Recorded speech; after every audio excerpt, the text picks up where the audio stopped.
আল্লাহ রাব্বুল আলামিন সূরাতুন নূহের 10 নম্বর আয়াতের ভিতরে জানায় দেয় ফাকুল তুস্তাগফিরু রাব্বাকুম ইন্নাহু কানা গফফারা। আল্লাহ রাব্বুল আলামিন বলেন ফাকুল তুস্তাগফিরু রাব্বাকুম, ইস্তাগফিরু তোমরা ক্ষমা চাও, রব্বাকুম তোমাদের প্রভুর নিকট, আল্লাহর নিকট, মালিক আল্লাহর দরবারে ক্ষমা চাও, পানা চাও। আল্লাহ রাব্বুল আলামিন এরপরে জানায় দেয় ইন্নাহু কানা গফফারা। ওই তোমরা কেন আমি আল্লাহর কাছে ক্ষমা চাইবা, মাপ চাইবা জানো নি? কারণ তোমরা চলতে গুনাহ করো, হাঁটতে গুনাহ করো, বসতে গুনাহ করো, সর্বদাই তোমরা গুনাহ করো।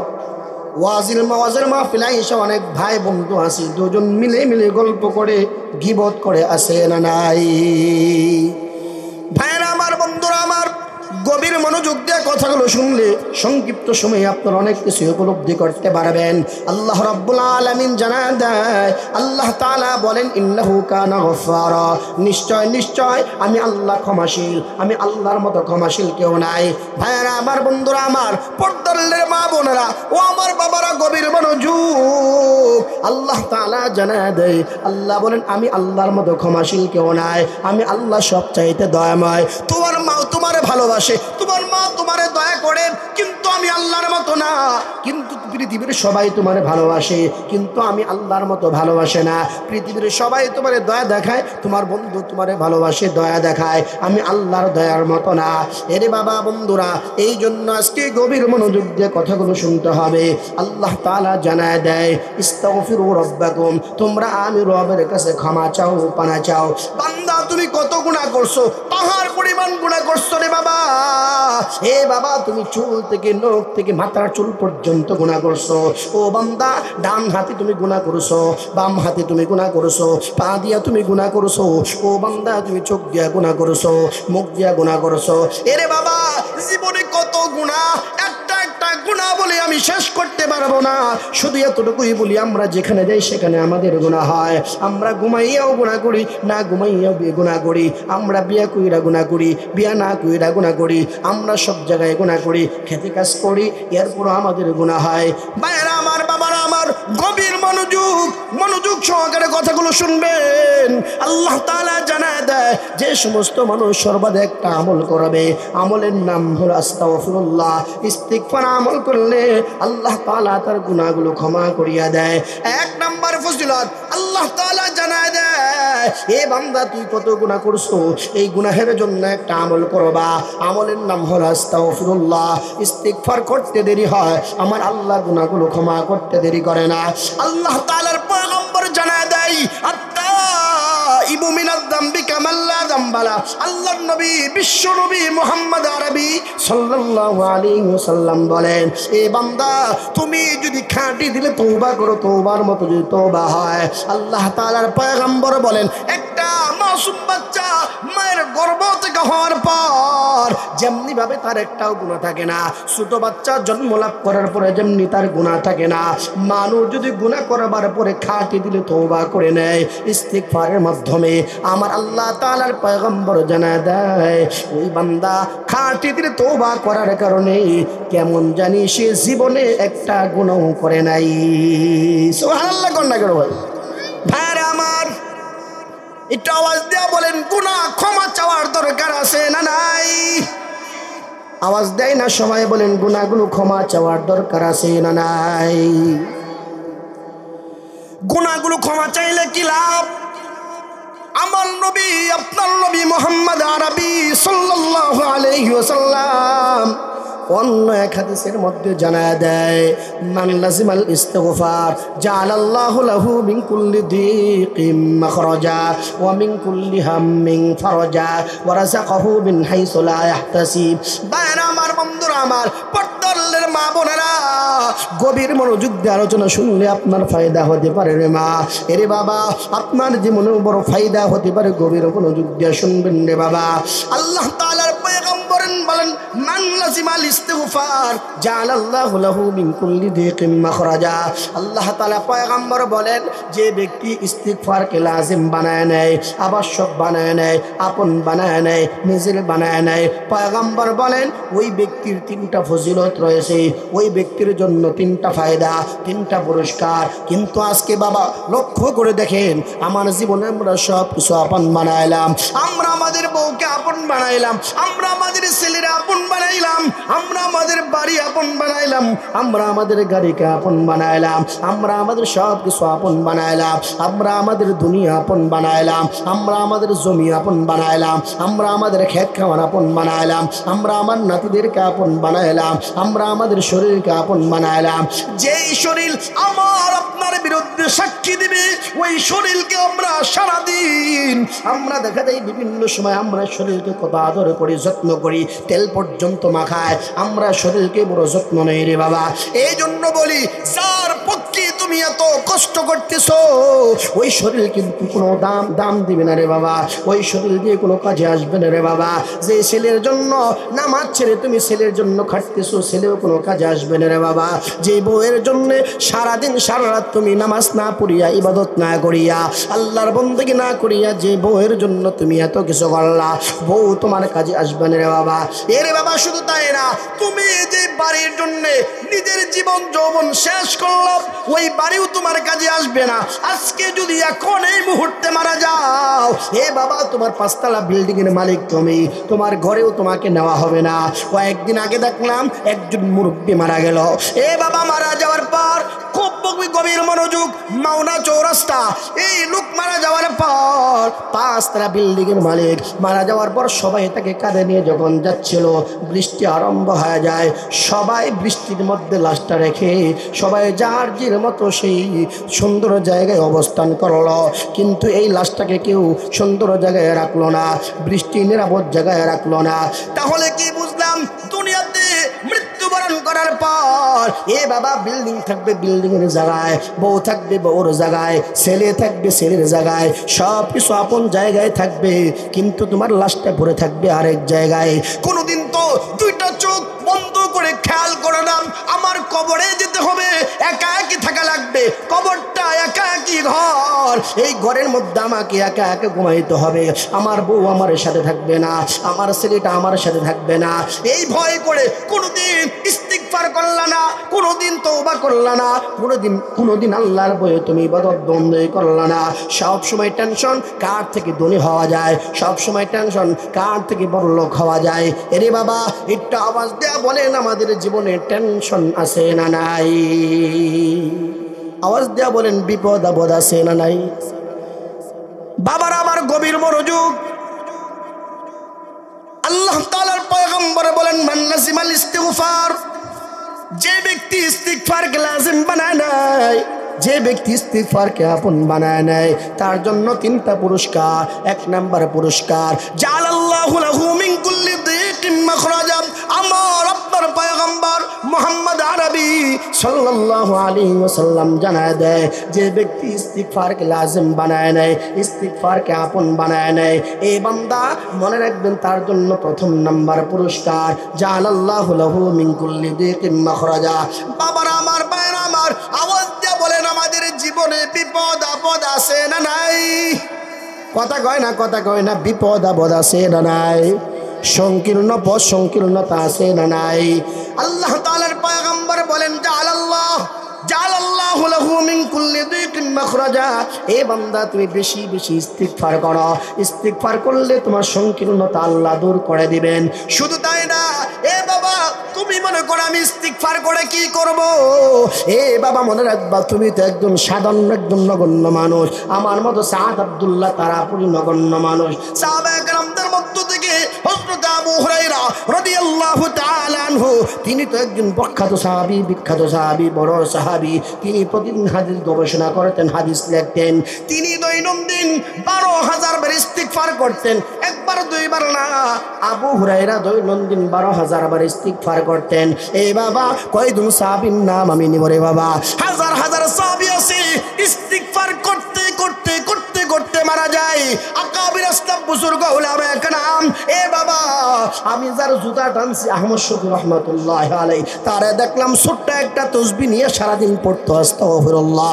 এ বাবা শুধু তাই না, মনে কইরো তোমার বাড়ি আপন না, তোমার গাড়ি আপন না। এ বাবা আকাবির আসনা বুজুর্গ উলামায়ে কেরাম যাদেরকে আমরা আকাবির মানতাম, তারা তো আজকে কবরের মধ্যে আছে। তিনাদেরকে দেখলাম ছোট্ট একটা তসবিহ নিয়ে আস্তে আস্তে পড়তেন আস্তাগফিরুল্লাহ আস্তাগফিরুল্লাহ আস্তাগফিরুল্লাহ। এই বাবা রাস্তা দিয়ে যখন চলতেন তখন পড়তেন আস্তাগফিরুল্লাহ। এ বাবা শুধু তাই না, নূর হোসেন কাসিমি রহমাতুল্লাহ আলাইহি আজকে হয়তো কবরে আছে।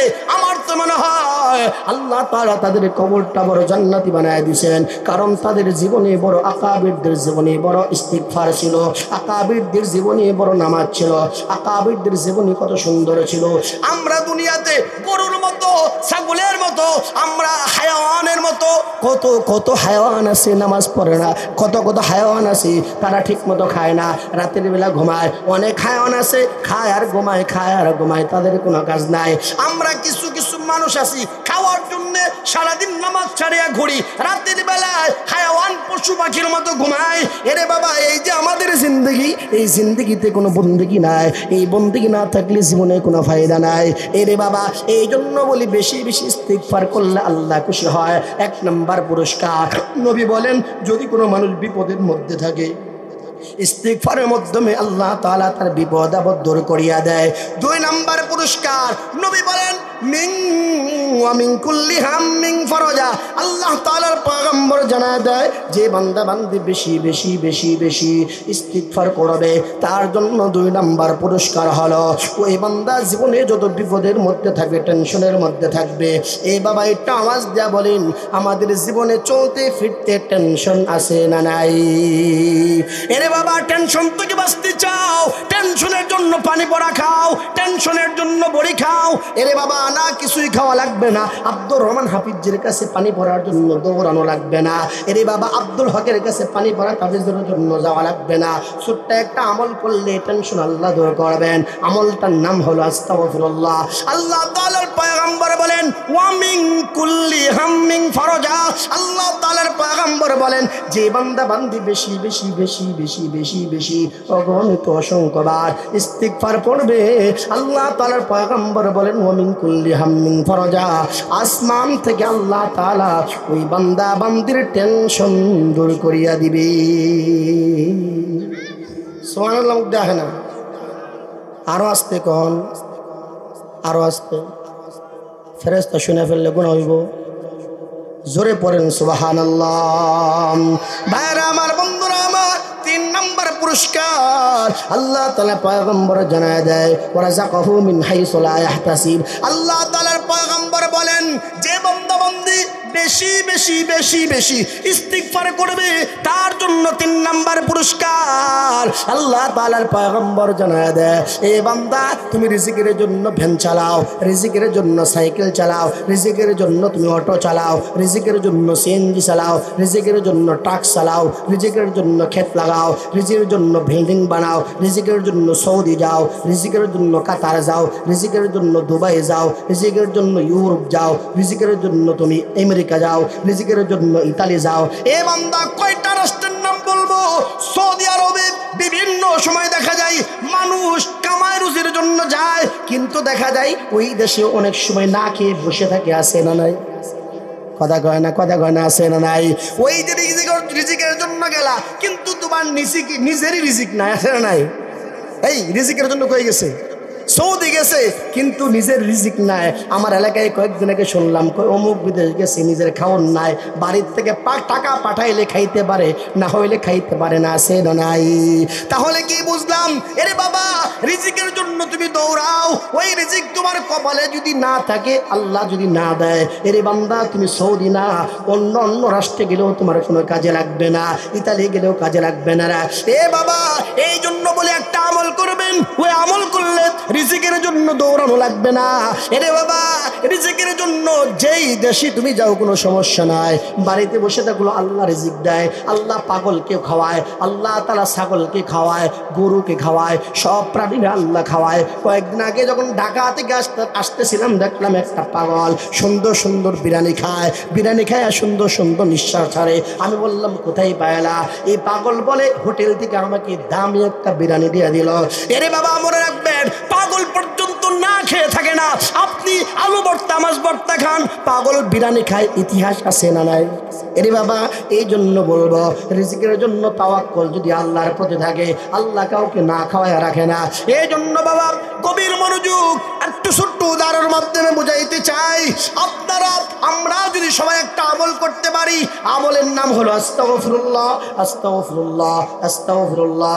ইস্তিগফার করলে আল্লাহ তাআলা আসমান থেকে রিজিকের ফয়সালা করে দেয়। শুধু তাই না, লা ইয়াহতাসিব, পয়গম্বর বলেন এমন জায়গা থেকে ওই বান্দার রিজিকের ব্যবস্থা হয় ওই বান্দা কোনোদিন কল্পনা ধারণাও করতে পারে না। ভাইরা আমার, সময় কম লম্বা করার কোনো সুযোগ নাই। বলছিলাম সূরাতুন নূহ 10 নম্বর আয়াতের ফজিলত আল্লাহ বলেন, 1 নম্বরে গুনাহ আল্লাহ মাফ করেন। কারণ হলো আল্লাহ তাআলা ক্ষমাশীল, আল্লাহর মতো ক্ষমাশীল কেউ নাই। 2 নম্বর পুরস্কার সরাসরি আয়াত 11 নম্বর আয়াত আল্লাহ তাআলা জানায় দেয়, ওয়া ইউরসিলিস সামাআ আলাইকুম মিদরারা। এই বান্দা আওয়াজ দেয়া বলেন, বৃষ্টির টেনশন আমাদের আছে না নাই? মাঝে মধ্যে এমন রোদ, বৃষ্টির প্রয়োজন, বৃষ্টির জন্য আমরা নামাজ পড়ি, বৃষ্টির জন্য দান করি, বৃষ্টির জন্য দৌড়াই, বৃষ্টির জন্য মুনাজাত পর্যন্ত করি। এরে বাবা, যেই জিনিস দিয়ে পাওয়া যায় সেই কাজ করা লাগবে। নামাজ পড়লে হবে না, এখানে তোমার দান করলে হবে না, একটা কাজ করা লাগবে। আল্লাহ শিখায় দেয়, নূহ আলাইহিস সালাতু ওয়াস সালামকে পরামর্শ দেয়, হে নূহ জানায় দাও, যারা বেশি বেশি ইস্তিগফার করে আল্লাহ তাআলা বলেন আমি আল্লাহ তার প্রতি খুশি হই। কারণ বৃষ্টি না দেওয়ার কারণ হলো আমি আল্লাহ তার প্রতি রাগ, ওই এলাকার প্রতি রাগ, ওই মহল্লার প্রতি রাগ, ওই জেলার প্রতি রাগ, ওই থানার প্রতি রাগ। এই জন্য আমি আল্লাহ এক জায়গায় বৃষ্টি দেই, আর এক জায়গায় দেই না। আছে না নাই? এক জায়গায় দেয়। আল্লাহ কয়জন? এই কথা কোন না দেখি আপনারা? আল্লাহর নাম নিয়ে তো লজ্জা লাগে। একটা সার জন্য তো মেম্বারের পেছনে দৌড়ান। ভাইরা বলেন আল্লাহ কয়জন? একটা আঙ্গুল উঁচা করে ধান জানা মেয়েরা কোন নাকি আল্লাহ কয়জন? আবার বলেন আল্লাহ কয়জন? ওই আল্লাহর গোলামি করার দরকার আছে না নাই? আল্লাহ বলেন আমি আল্লাহ এক। এই বান্দা এক আল্লাহ হয়ে টাঙ্গাইল বৃষ্টি আছে, ময়মনসিংহে আছে না নাই? ভাইরা আমার, বন্ধুরা আমার,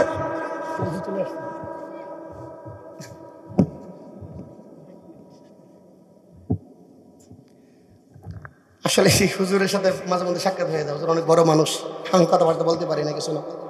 এরপরেও যদি হুজুর সময় দেয় আমি 2-1 মিনিট লম্বা শেষ করে দিই। ভাইরা আমার, বন্ধুরা আমার, বলেন আল্লাহ কয়জন? সবাই কয় না আল্লাহ কয়জন? ওই আল্লাহ টাঙ্গাইলে বৃষ্টি দেয়, মুক্তাগাছা দেয় না, মুক্তাগাছা দেয়, ময়মনসিংহ দেয় না। কারণ হলো আল্লাহ যেই এলাকার প্রতি, মহল্লার প্রতি, থানার প্রতি খুশি, ওই আল্লাহ ওই জায়গায় বৃষ্টি দেয়। তার মানে কি বুঝাইলাম? আল্লাহ তাআলা ইস্তিগফারের মাধ্যমে আল্লাহ তাআলা বান্দার প্রতি রাগ কমে যায়, বান্দার প্রতি দয়া বেড়ে যায়। ইস্তিগফার করলে আল্লাহ তাআলা বান্দার প্রতি খুশি হয়ে যায়। আল্লাহ তাআলা বলেন, যাহারাল ফাসাদু ফিল বাররি ওয়াল বাহরি বিমা কাসাবাত আইদিন নাস লিইযিকাহুম বা'দ আল্লাযী আমিলু লাআল্লাহুম ইয়ারজিউন। আল্লাহ তাআলা বলেন, জলে এবং স্থলে যা কিছু আছে সব কিছু বান্দার কামাই। এই জন্য বলবো আল্লাহ তাআলা বান্দার গুনাহের জন্য আযাব দেয়, আল্লাহ তাআলা গুনাহের জন্য গজব দেয়, আল্লাহ তাআলা বান্দার নেকির কারণে খুশি হয়। এই জন্য বলবো রে বাবা, একটু আওয়াজ দিয়ে বলেন, গুনাহের জন্য আল্লাহ রাগ না খুশি? আল্লাহ তাআলা বলেন ইস্তিগফারের মাধ্যমে আমি আল্লাহ তাআলা বান্দার প্রতি রাগগুলো কমে যায়। ইস্তিগফার করলে আল্লাহ তাআলা বলেন ওয়া ইউরসিলিস সামাআ আলাইকুম মিদরারা, আমি আল্লাহ আসমান থেকে রহমতের বৃষ্টি নাজিল করে দেই। ভাইরা আমার, বন্ধুরা আমার, আরেকটা উদাহরণ দিয়ে আমি আমার বয়ান শেষ শেষ করব। আল্লাহ তাআলা এরপরের অংশে জানায় দেয় ওয়া ইউমদিদুকুম বিআমওয়াল। আল্লাহ তাআলা বলেন যে বান্দা বান্দি ইস্তিগফার করে আল্লাহ বলেন গরিবরে আমি আল্লাহ ধনী বানায় দেই, সম্পদবিহীন মানুষটাকে আমি আল্লাহ সম্পদওয়ালা বানায় দেই। আওয়াজ দেয়া বলেন আল্লাহ আমাদেরকে ধনী বানাইতে পারে না? পারে না? দুঃখের একটা বিষয় আপনাদের কাছে বলি,